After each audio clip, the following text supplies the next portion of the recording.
Bienvenue à tous pour ce nouveau décryptage de l'actualité automobile. Aujourd'hui, nous nous penchons sur un sujet majeur, le marché automobile français du mois de mai 2025, qui a connu un effondrement spectaculaire. Les chiffres sont tous plus alarmants les uns que les autres, et nous allons les détailler ensemble.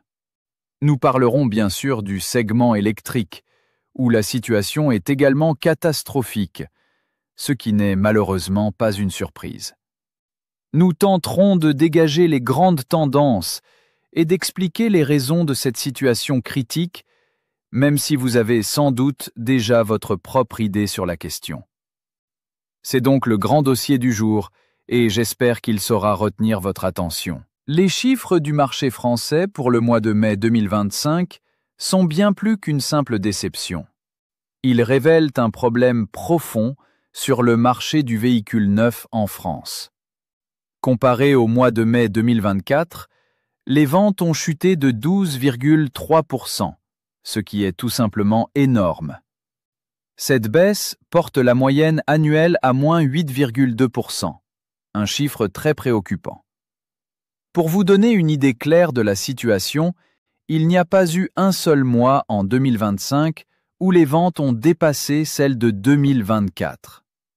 Et rappelons-nous que 2024 était déjà considérée comme une année horrible pour le secteur automobile.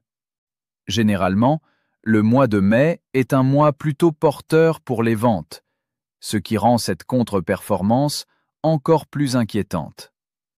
Cette année, il est vrai que de nombreux jours fériés sont tombés en semaine, réduisant le nombre de jours ouvrés dans les concessions à peut-être 19 jours seulement. Cela a pu jouer un rôle, mais n'explique pas tout.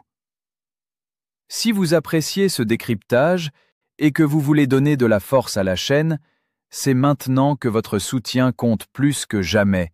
Abonnez-vous et activez cette cloche pour ne rien manquer des prochaines analyses. C'est un geste simple qui fait toute la différence pour nous. Le caractère généralisé de cette crise est frappant, car la quasi-totalité des grands groupes automobiles sont dans le rouge.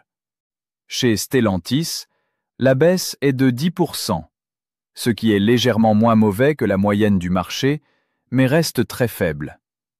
Le groupe est plombé par Fiat à moins 48%, Opel, qui chute de 37%, et Maserati, avec seulement 9 voitures vendues, tandis que Peugeot limite la casse avec moins 5%.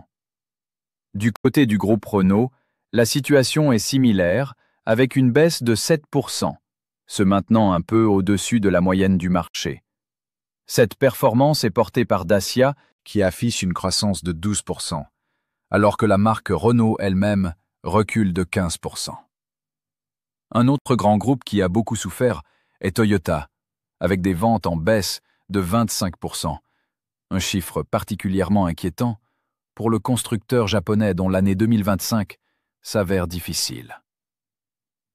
Ce qui est également très révélateur, et là on ne peut plus accuser les jours fériés, c'est la stagnation de la part de marché des voitures électriques. Elle n'atteint que 16% sur ce mois de mai 2025, soit exactement le même niveau qu'en mai 2023. En 2 ans, la voiture électrique n'a donc pas progressé d'un iota en France. Sur la moyenne de l'année, la part de marché de l'électrique s'établit à 17,8%, soit seulement 0,2 points de plus qu'en 2024. Mais avec 10 000 voitures électriques de moins vendues en valeur absolue. L'explosion tant attendue de la voiture électrique n'est donc toujours pas pour maintenant. Pire encore, si l'on cumule les voitures électriques à batterie et les hybrides rechargeables, on atteint péniblement 22% de part de marché au total. C'est l'un des plus mauvais scores enregistrés sur les 2 dernières années. Il faut aussi noter que ces chiffres modestes de l'électrique sont en grande partie soutenus par les flottes d'entreprises. Dans ce secteur, la voiture électrique représente désormais 19% des ventes, soit une voiture sur 5, avec une hausse de 15%.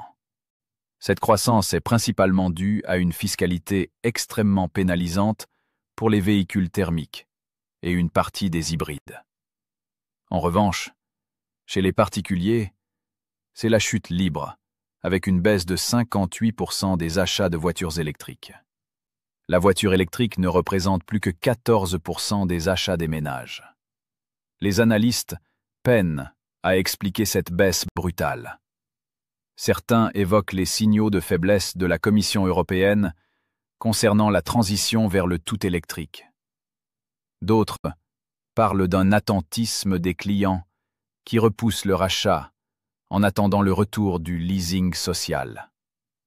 Cependant, le leasing social ne concerne que 50 000 dossiers en France, ce qui ne suffira pas à sauver le marché.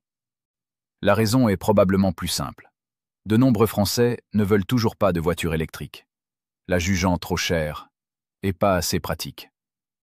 Ils se tournent massivement vers l'hybride simple, qui poursuit sa progression avec une hausse de 9%, pour atteindre plus de 51% de part de marché. En conclusion de ces chiffres de mai 2025, plusieurs constats s'imposent. Premièrement, la voiture électrique ne décolle pas. Elle est même en léger recul. Deuxièmement, le thermique pur, essence comme diesel, est en train de mourir, passant de 39% des ventes à la même période en 2024 à seulement 27% aujourd'hui, assassiné par le malus écologique. La seule motorisation qui tire son épingle du jeu est l'hybride, qui est passé de 37% à plus de 50% de part de marché en un an.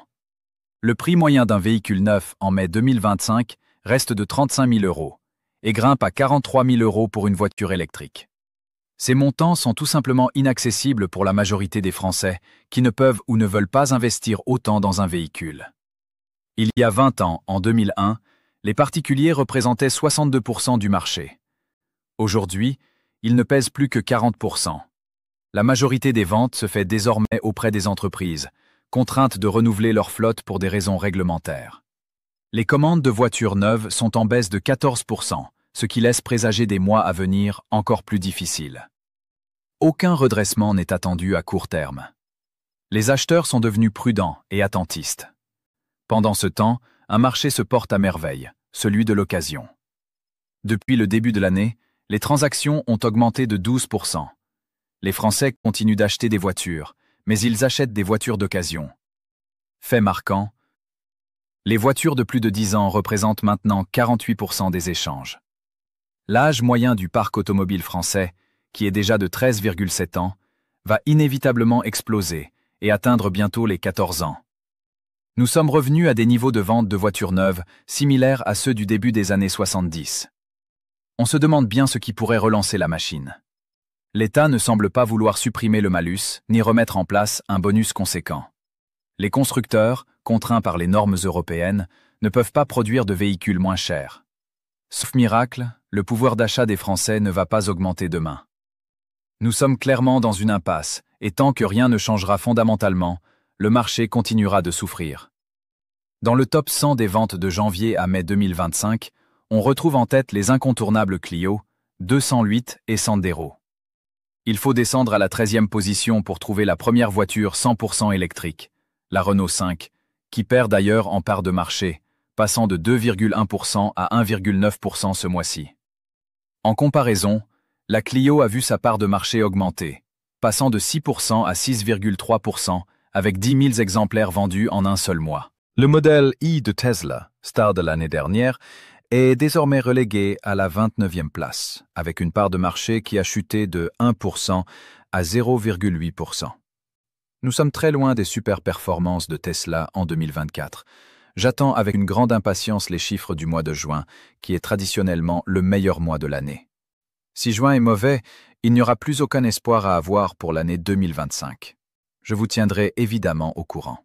N'hésitez pas à laisser un commentaire pour partager votre avis ou nous dire quelle voiture vous avez choisie si vous avez fait un achat récemment. On se retrouve dès demain pour d'autres nouvelles. Merci d'avoir regardé cette vidéo et portez-vous bien.